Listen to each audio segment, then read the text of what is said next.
जय हिंद साथियों, मैं पंकज एक बार पुनः स्वागत करता हूं आपके अपने परिवार पीके एजुकेशन 17 के ऑनलाइन के प्लेटफार्म में। आप देखेंगे कि सीटेट की परीक्षा में अब आपके काफ़ी कम समय बचे हुए हैं, तो अंतिम समय में अब आपके लिए रिवीजन काफ़ी महत्वपूर्ण हो जाता है प्रीवियस ईयर के प्रश्नों का। तो हमने प्रीवियस ईयर के प्रश्नों का अलग अलग वीडियो डाला हुआ है। अभी तक आपने नहीं देखा है तो आप जाके देख लीजिए, छोटी छोटी वीडियो है, आपका समय भी ज़्यादा नहीं लगेगा। तो उसी के अंतर्गत जो 28 दिसंबर 2021 को जो पेपर हुए थे, उसके अंतर्गत पर्यावरण ईवीएस के अंतर्गत कौन कौन से महत्वपूर्ण प्रश्न आए थे, उन प्रश्नों को इस वीडियो में देखेंगे, छोटी सी वीडियो में देखेंगे, जो आपके लिए काफ़ी मददगार साबित होगी। तो ये वीडियो की शुरुआत करते हैं और उन सभी प्रश्नों को एक एक करके देखते हैं। तो सबसे पहला प्रश्न देखेंगे आपसे, इसमें पहला प्रश्न दिया हुआ है, किसी रोगी का घर एक्स पर स्थित है, वह अस्पताल जहां इलाज चल रहा है वाई पर स्थित है। रोगी के घर से अस्पताल जाने के लिए कोई सीधी सड़क नहीं है, अतः रोगी पहले ए पर जाता है जो एक्स से ठीक पूर्व में 800 मीटर दूरी पर है। फिर वह बी पर जाता है जो ए से ठीक 600 मीटर दूरी पर है।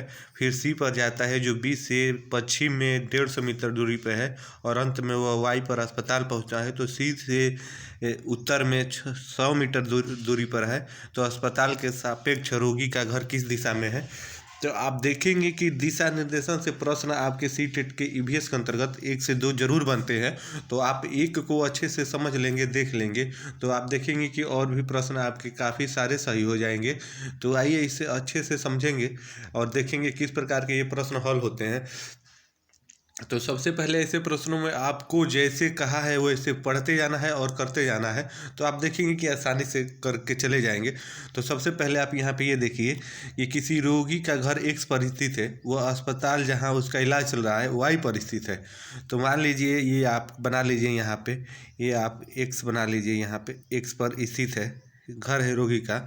उसके बाद आप देखेंगे इलाज चलो वाई पर स्थित है, रोगी के घर से अस्पताल जाने के लिए कोई सीधी सड़क नहीं है। रोगी पहले ए पर जाता है जो ए से आप देखेंगे ठीक पूर्व में स्थित है। आप देखेंगे पहले ए पर जाता है, यहाँ पे देखिए बताया गया है ए पर जाता है जो एक्स से ठीक पूर्व में 800 मीटर दूरी पे है। तो आप देखेंगे कि ऊपर आपका दक्षिण होता है, ऊपर आपका उत्तर होता है, नीचे आपका दक्षिण होता है और इस साइड में आपका पूर्व होता है और इधर पश्चिम होता है। तो इधर आप देखिए पूर्व में बोला है, तो पूर्व में आप ऐसे यहाँ पे बनाएंगे, यहाँ पे 800 मीटर कर देंगे। तो यहाँ पे जाता है ए पर जाता है। उसके बाद आप देखेंगे आगे पढ़ेंगे फिर, तो वह फिर बी पर जाता है जो ए से ठीक दक्षिण में 600 मीटर दूरी पर है। तो आप देखेंगे कि दक्षिण अभी यहाँ के सापेक्ष आपको लेना है, तो दक्षिण आपका नीचे होगा।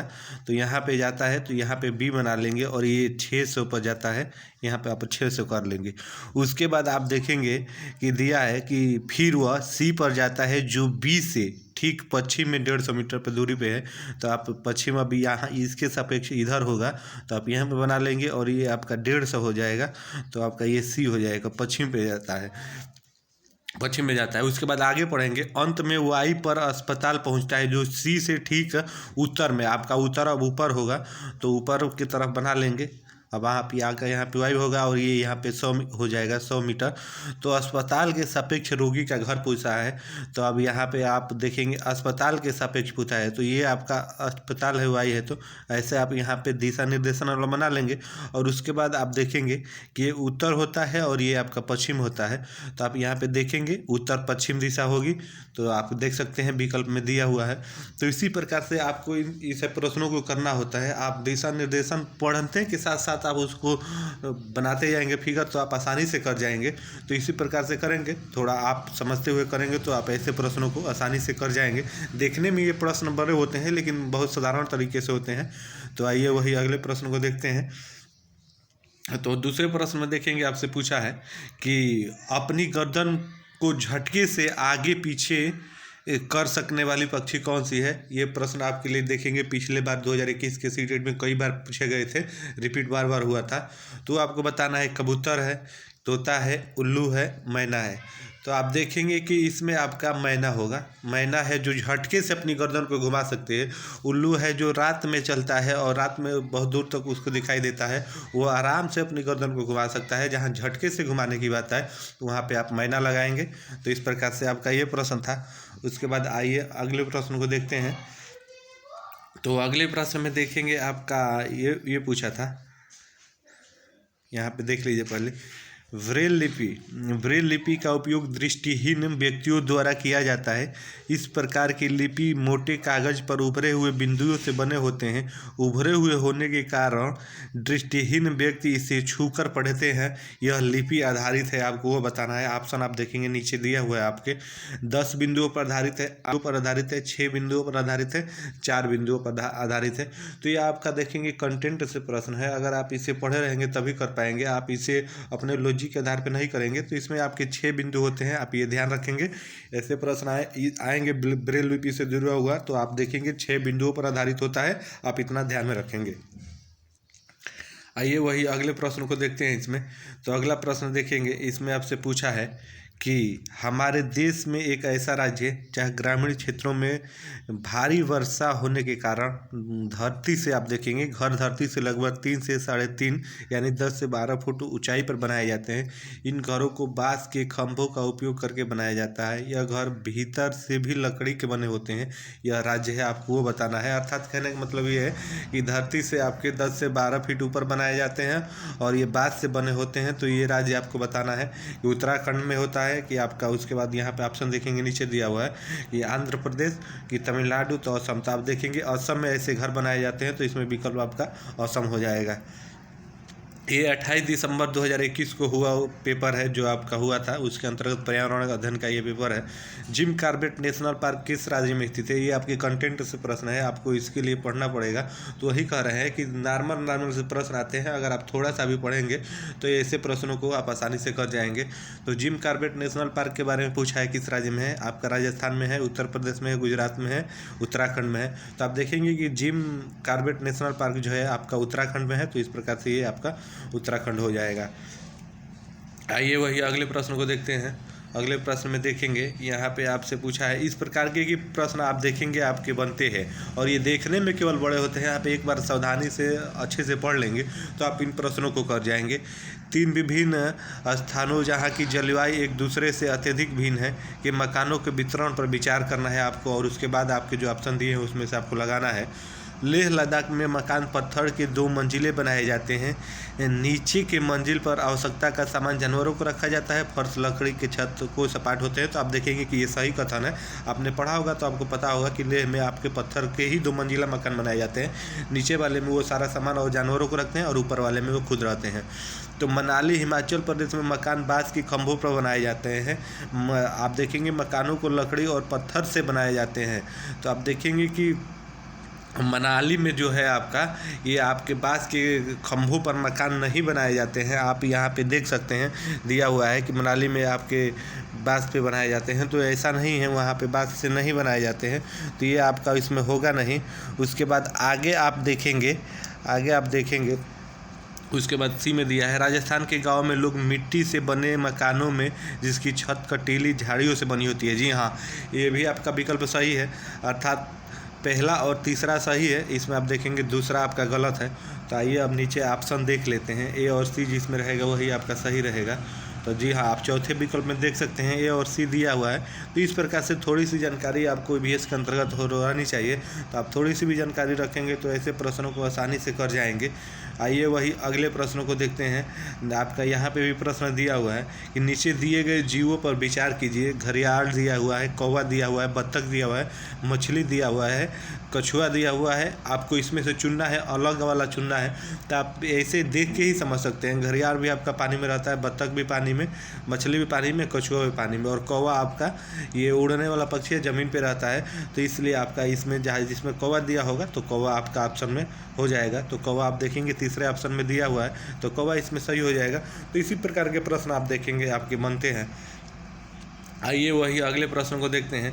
तो अगले प्रश्न में देखें, हाथियों से जुड़ा हुआ प्रश्न आपके लिए पेपर में ज़रूर बनेगा। तो हाथियों से जुड़े हुए तथ्यों को आप एक बार अच्छे से खंगाल लीजिएगा, क्योंकि आप देखेंगे इसमें इसी प्रकार के प्रश्न बनेंगे। तो आपके कथनों पे विचार करना है। एक झुंड में आप देखेंगे 20 से 25 हथनी और बच्चे होते हैं। पहला ही आपका झुंड गलत है। आप देखेंगे 20 से 25 एक झुंड में आपके हाथी नहीं होते हैं। तो इसलिए आपका यहाँ पे ये विकल्प आप देखेंगे गलत हो जाएगा। उसके बाद आइए देखते हैं दूसरा, हाथी 4 से 5 वर्ष की आयु तक ही इस झुंड में रहते हैं। ये भी आपका कथन गलत है। आप देखेंगे कि 14 से 15 वर्ष तक वो हाथी झुंड में रहते हैं, तो इसलिए ये भी कथन गलत है। उसके बाद देखेंगे एक बड़ा हाथी एक दिन में 100 किलोग्राम से अधिक पत्ते व झाड़ियाँ खा लेता है। जी हाँ, ये आपका विकल्प सही है। उसके बाद किसी हथनियों के झुंड के सबसे बुजुर्ग हथनी ही सभी फैसले लेती है, तो ये भी आपका विकल्प सही है। तो जिसमें आप देखेंगे सी और डी दिया होगा वो विकल्प आपका सही होगा। तो सी और डी आप देखेंगे तीसरे में दिया हुआ है, तो आपका विकल्प इस प्रकार से ये सही हो जाएगा। तो हाथियों के बारे में आपको थोड़ी सी बेसिक जानकारी होनी चाहिए, तभी आप ऐसे प्रश्नों को हल कर पाएंगे। आइए वही आगे के प्रश्न को देखते हैं। तो इस प्रश्न में देखेंगे आपसे पूछा है बिहार के लोगों के लिए मधुमक्खी पालन आरंभ करने की सर्वश्रेष्ठ अवधि कौन सी है।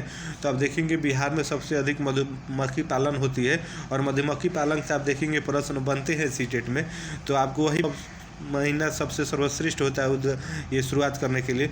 तो जनवरी से मार्च, अप्रैल से जून, आपके जुलाई से दिसंबर और अक्टूबर से दिसंबर। तो अक्टूबर से दिसंबर का महीना सबसे आप देखेंगे सर्वश्रेष्ठ होता है, क्योंकि इस समय ठंडी पड़ती है, तो यही महीना आपका इसमें सही हो जाएगा।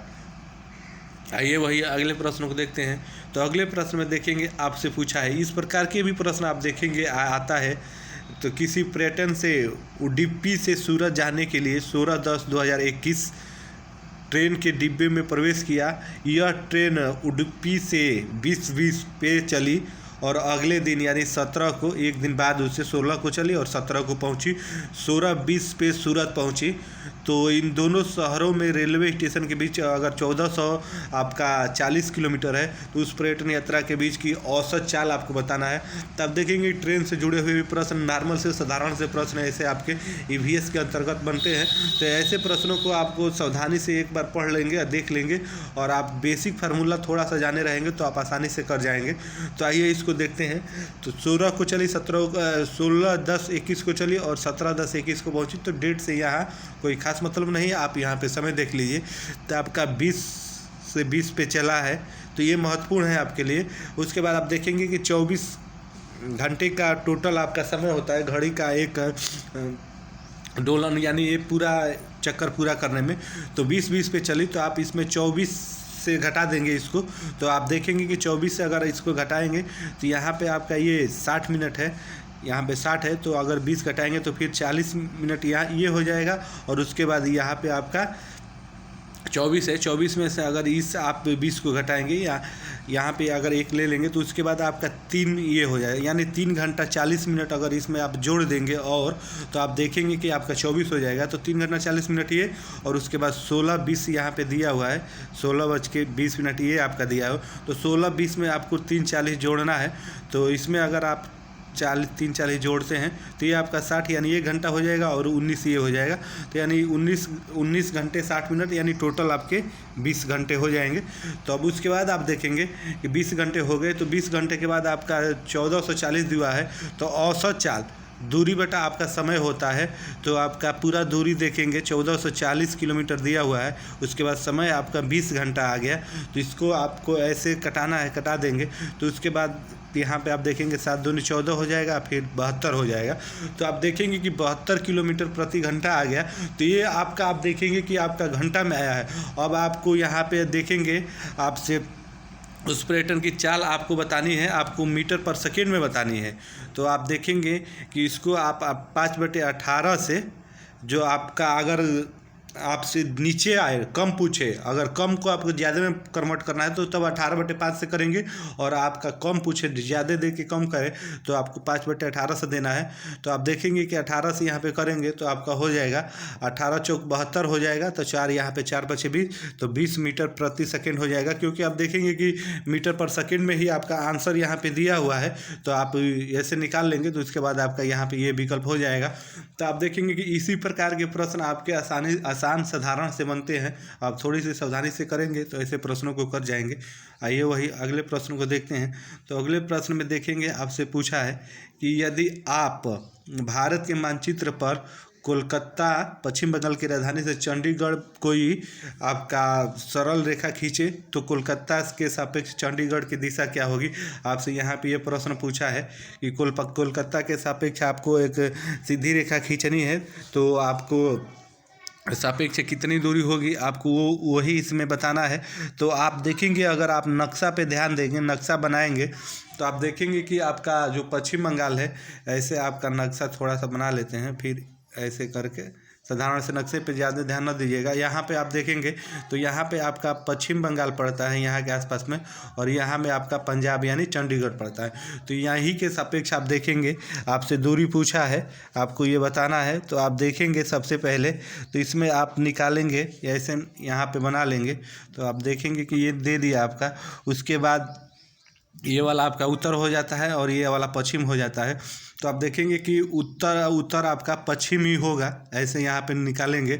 इससे पश्चिम बंगाल यानी कोलकाता के सापेक्ष चंडीगढ़, तो आपका उत्तर पश्चिम यहाँ पे चौथा विकल्प में दिया हुआ है। तो इसी प्रकार से ऐसे प्रश्न हल होते हैं। इसके लिए आप देखेंगे कि आपको थोड़ा मानचित्र का ज्ञान होना चाहिए, तभी आप ऐसे प्रश्नों को कर जाएंगे।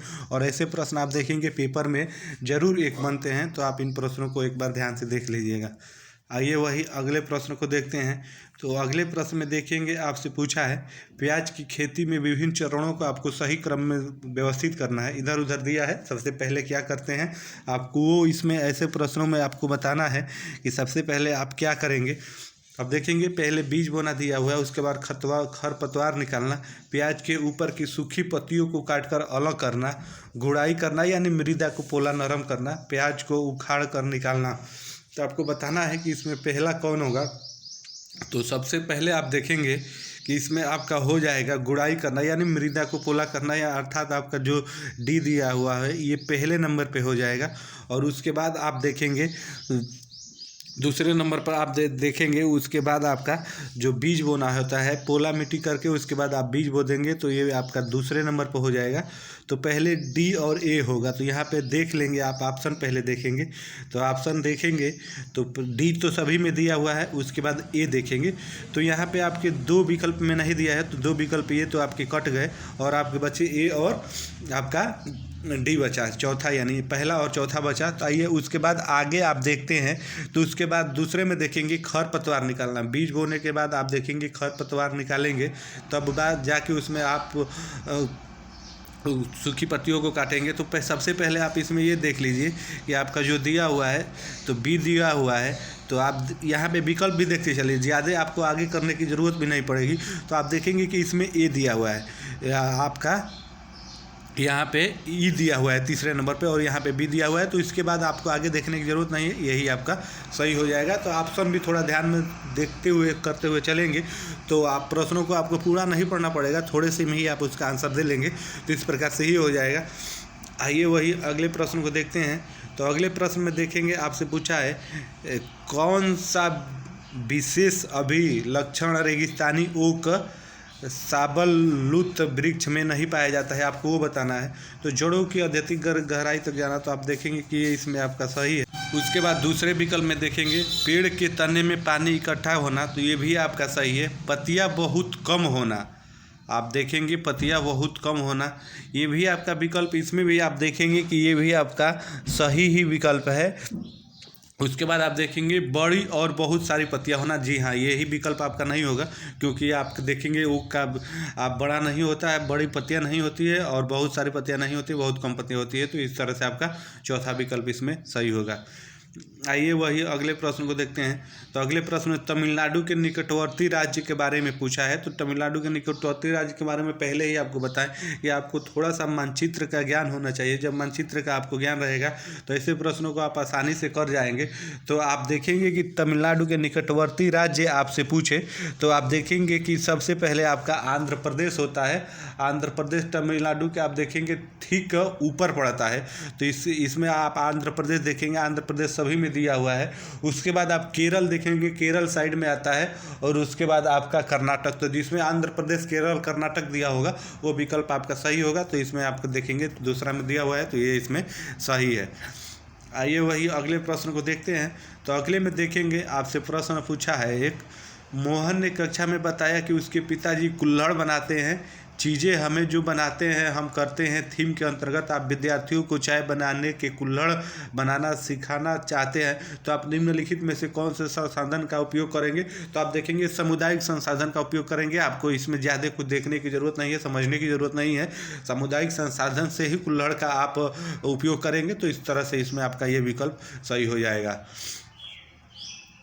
आइए वही अगले प्रश्न को देखते हैं। तो अगले प्रश्न में देखेंगे आपसे पूछा है निम्नलिखित में से कौन सा कथन विज्ञान का सर्वोत्तम वर्णन करता है? आपको बताना है। विज्ञान सुव्यवस्थित ज्ञान व स्थिर है। उसके बाद विज्ञान ज्ञान की इकाई एवं ज्ञान निर्माण की प्रक्रिया है। जी हाँ, आप देखेंगे निर्माण की प्रक्रिया की जहाँ पे भी बात आ गई तो वही आपका सही हो जाएगा। आपको और विकल्प देखने की ज़रूरत ही नहीं है। आप ज़्यादा विकल्प ना देखिए, जहाँ पे भी आपको सही विकल्प मिले और एकदम तगड़ा विकल्प मिले तो वही आपका सही हो जाएगा। आपको आगे पढ़ने की और देखने की ज़रूरत ही नहीं पड़ेगी। तो इस प्रकार से आप देखेंगे ये विकल्प इसमें आपका सही हो जाएगा। आइए आगे प्रश्न देखते हैं, अगले प्रश्न को देखते हैं।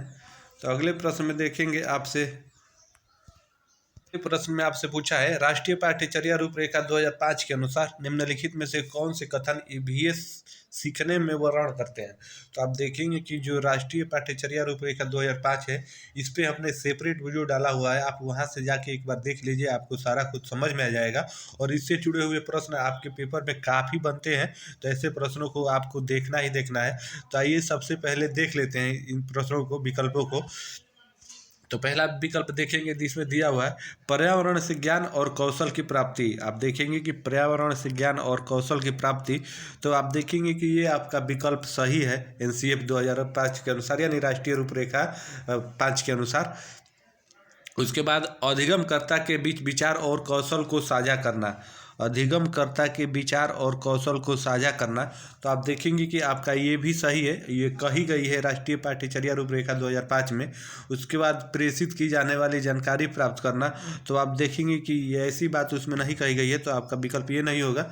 अधिगमकर्ता द्वारा ज्ञान का सक्रिय निर्माणता, जी हाँ ये भी आपका सही है। तो ए और उसके बाद बी और उसके बाद डी जिसमें आपका रहेगा वो आपका सही होगा। तो आइए देख लेते हैं विकल्प ए बी सी, ये नहीं होगा। उसके बाद D B D A B, तो ये आपका विकल्प सही होगा। इसमें सी नहीं दिया हुआ है, तो ये विकल्प आपका सही है। तो इसी प्रकार के प्रश्न आप देखेंगे कि आपके आते हैं, तो ये सारे प्रश्न आपके लिए महत्वपूर्ण हो जाते हैं। आइए अगले प्रश्न को देखते हैं। निम्नलिखित में से कौन सा कथन प्राथमिक स्तर पर पर्यावरण अध्ययन की सर्वोच्च व्याख्या करता है? आपको इसमें यह बताना है कि निम्नलिखित में से कौन सा कथन पर्यावरण स्तर पर पर्यावरण अध्ययन का सर्वोच्च व्याख्या करता है। तो आप देखेंगे कि पर्यावरण पढ़ाए जाने वाला एक विषय है। जी हाँ, नहीं, ये गलत आपका होगा, ऐसा नहीं है। कक्षा 1 से 5 के अध्ययन में किया जाने वाला एक विषय है, ये भी नहीं है आपका। बालक के परिवेश से संबंधित एक विषय है। जी हाँ, बालक के परिवेश से आप जोड़ के पढ़ाएंगे, तो इसलिए आपका यही विकल्प इसमें सही हो जाएगा। आइए वही अगले प्रश्न को देखते हैं। तो अगले प्रश्न में देखेंगे आपसे पूछा है पर्यावरण अध्ययन की कक्षा में रीता अपनी शिक्षिका से पूछती है कि उससे मेहमानों के लिए चाय बनाने की अपेक्षा क्यों की जाती है, जबकि उसके भाई से ऐसा अपेक्षा नहीं की जाती है। यह पर्यावरण अध्ययन से संबंधित मुद्दा है। आपको ये बताना है कि ये क्या आपका दर्शाता है। तो आप देखेंगे कि नहीं, क्योंकि यह विद्यार्थियों की सृजन को प्रेरित करता है। नहीं वाला तो आपका ऑप्शन दोनों होगा ही नहीं, तो नहीं का तो बात ही छोड़ दीजिए। उसके बाद हाँ में आइए। तो हाँ, यह समानता और गैर भेदभाव से संबंधित है। तो जी हाँ, आप देखेंगे कि भेदभाव से ही संबंधित है। लड़का और लड़की में यहाँ पे भेदभाव किया जा रहा है कामों के आधार पे, तो आपका यही विकल्प इसमें सही होगा। आइए वही अगले प्रश्न को देखते हैं।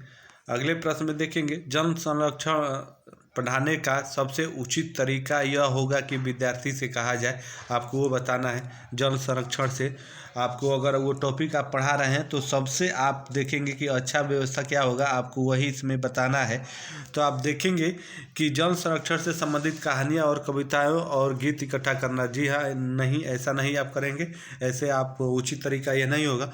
उसके बाद जल के उपयोग से संबंधित चित्रों को देखकर यह चर्चा करना कि कहाँ से जल का उपयोग किया जा रहा है। तो आपका ये भी नहीं विकल्प होगा। वे और उनके परिवार के सदस्य जल का उपयोग कैसे करते हैं, इस पर एक जल बजट बनाए। जी हाँ, आपके अगर परिवार जो आस पास में होगा, करके सीखना ही बच्चे के लिए महत्वपूर्ण हो जाता है, तो आप वही बचाएंगे, वही उस बच्चे को बताएंगे। उसके परिवार के सदस्य जल का उपयोग कैसे करते हैं, इस पर आप एक जल बजट बनाएं, तो ये आपका विकल्प इसमें सही होगा। आइए अगले प्रश्न को देखते हैं।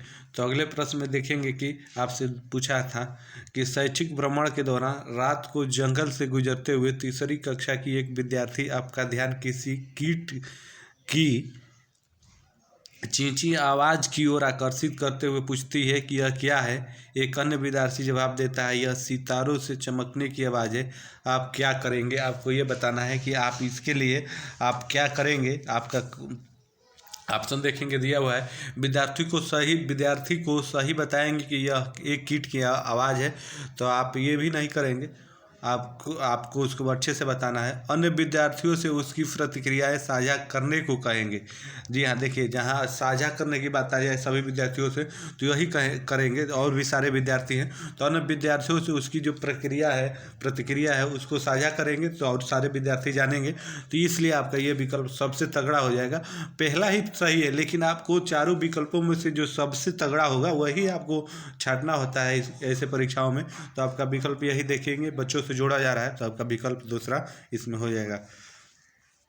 आइए वही अगले प्रश्न को देखते हैं। तो अगले में देखेंगे आपसे पूछा है, पर्यावरण अध्ययन की पुस्तक में दिए गए प्रयोगों के परिणाम। आपको ये बताना है पर्यावरण अध्ययन में दिए गए पुस्तक में प्रयोगों के परिणाम के बारे में आपको बताना है। तो उसके बाद आइए देख लेते हैं। पहला प्रश्न विकल्प आपका दिया हुआ है, इसमें आप देखेंगे कि प्रयोग के अंत में दिए जाने चाहिए जिससे विद्यार्थी उसकी पुष्टि कर सके, नहीं दिए जाना चाहिए क्योंकि विद्यार्थी स्वयं अवलोकन करके निष्कर्ष तक पहुंचना चाहिए। उसके बाद पर्यावरण अध्ययन में अध्यापक द्वारा स्पष्ट किया जाना चाहिए, प्रयोग के अंत में स्पष्ट किए जाने चाहिए जिससे विद्यार्थी को याद रहे। आप इसमें बताएंगे कि आपका इसमें कौन सा विकल्प सही होगा। तो आप देखेंगे कि इसमें आपका दिया हुआ है, आइए नीचे ऑप्शन देख लेते हैं। उसके बाद इसमें देखेंगे कि आपके ऑप्शन इसमें किस प्रकार से दिए हुए हैं। उसके बाद यहाँ पे आपका ऑप्शन दिया हुआ है इसमें। आइए इसके विकल्प को पहले देखते हैं, उसके बाद आप इसमें समझेंगे। ये वाला प्रश्न नहीं था, ऊपर है।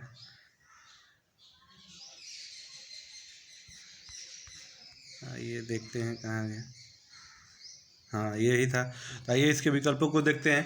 प्रयोग के अंत में दिए जाने चाहिए जिससे विद्यार्थी उसकी पुष्टि कर सके, नहीं दिए जाने चाहिए क्योंकि विद्यार्थी जो स्वयं अवलोकन करके निष्कर्ष तक पहुंचना चाहिए। जी हाँ, यही आपका विकल्प सही होगा। विद्यार्थी स्वयं अवलोकन करके निष्कर्ष तक पहुंचेगा, तो वही आपका सबसे तगड़ा विकल्प होगा और ऐसा ही आप करेंगे तो ये आपका विकल्प इसमें ये सही हो जाएगा। आइए वही अगले प्रश्न को देखते हैं। अपने विद्यालय का आप देखेंगे, अपने विद्यालय का बागवान विद्यालय के बगीचे की सूखी पत्तियां इकट्ठी करता है और जलाता है। आपको एक विद्यार्थी इसकी शिकायत आपसे करता है, तो आप क्या करेंगे? आपको ये बताना है। आपके विद्यालय का बागवान जो माली होता है, विद्यालय के बगीचे की सूखी पत्तियां इकट्ठी करता है और जलाता है। आपका एक विद्यार्थी इसकी शिकायत आपसे करता है, तो आप क्या करेंगे? आपको बताना है। विकल्प आप देखेंगे दिया हुआ है। विद्यार्थी को समझाएंगे कि बागवान बगीचे के कचरे को कम कर रहा है। उसके बाद आप देखेंगे विद्यार्थी से सूखी पत्तियों इकट्ठी करने में बागवान की मदद करने को कहेंगे तथा खाद बनाने में सहायता करेंगे। तो आप देखेंगे कि यही विकल्प आपका तगड़ा हो गया। अब आपको आगे पढ़ने की ज़रूरत ही नहीं है। पत्तियों को इकट्ठा करके आप खाद बनाने के लिए इकट्ठा करेंगे, तो आपका यही विकल्प इसमें सही हो जाएगा। आइए वही आगे अगले प्रश्न को देखते हैं। तो अगले प्रश्न में देखेंगे आपसे पूछा है कि निम्नलिखित में से कौन सा कॉम्परेटिव लर्निंग यानी सहयोगात्मक अधिगम के आवश्यक तत्व हैं, आपको वो ही इसमें बताना है।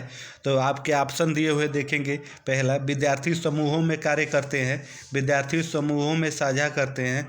उसके बाद विद्यार्थी अपने समूह में सकारात्मक सक्रियता के साथ प्रतियोगिता करते हैं, विद्यार्थी एक दूसरे की सहायता करते हैं। आपको वो बताना है। तो आप देखेंगे कि आपका इसमें दिया हुआ है, आपका सी विकल्प में कि विद्यार्थी अपने समूह के सकारात्मकता के साथ प्रतियोगिता करते हैं, तो आपका ये विकल्प सी वाला सही हो जाएगा। उसके बाद आप डी में देखेंगे विद्यार्थी एक दूसरे की सहायता करते हैं, तो आपका सी और डी विकल्प सही होगा। तो जिसमें आपका दिया हुआ है वो आपका सही हो जाएगा। आइए वही अगले प्रश्न को देखते हैं। तो अगले प्रश्न में देखेंगे आपसे यहाँ पे पूछा है, इस प्रकार के भी प्रश्न आप देखेंगे कि आपके परीक्षा में बार बार बनते हैं, तो ऐसे प्रश्नों को भी आपको एक बार अच्छे से देखना है और समझना है। तो आइए सबसे पहले देख लेते हैं। तो कक्षा में अध्यापिका सभी विद्यार्थियों से पूछती है कि कपड़े कैसे धोए जाते हैं। विद्यार्थी जवाब देते हैं कि वे अपनी माताओं को विभिन्न तरीके जैसे साबुन लगाकर, पत्थर पर कपड़े रगड़कर, धोकर, ब्रश लगाकर और वॉशिंग मशीन के कपड़े धोते हुए देखे हैं। निम्नलिखित में से कौन से कथन अध्यापिका द्वारा चर्चा कराए जाने के लिए सर्वोत्तम व्याख्या है, आपको वो बताना है। तो आप देखेंगे कि पहला विकल्प आपका दिया हुआ है इसमें कि विद्यार्थियों की सामाजिक असमानता का उजागर करने के लिए। उसके बाद आप देखेंगे कि दूसरे विकल्प में आपका दिया हुआ है विद्यार्थियों को घर के अनुभव पर चिंतन करने के लिए आप प्रेरित करेंगे। जी हाँ, ये आपका विकल्प बी वाला आपका सही है। आइए आगे देखते हैं। सी देखेंगे कपड़े धोए जा सकते हैं, इसके लिए विविध संदर्भ प्रदान करने के लिए आपको ये बताना है इसमें। तो आप देखेंगे कि ये भी आपका सी वाला भी विकल्प इसमें सही होगा।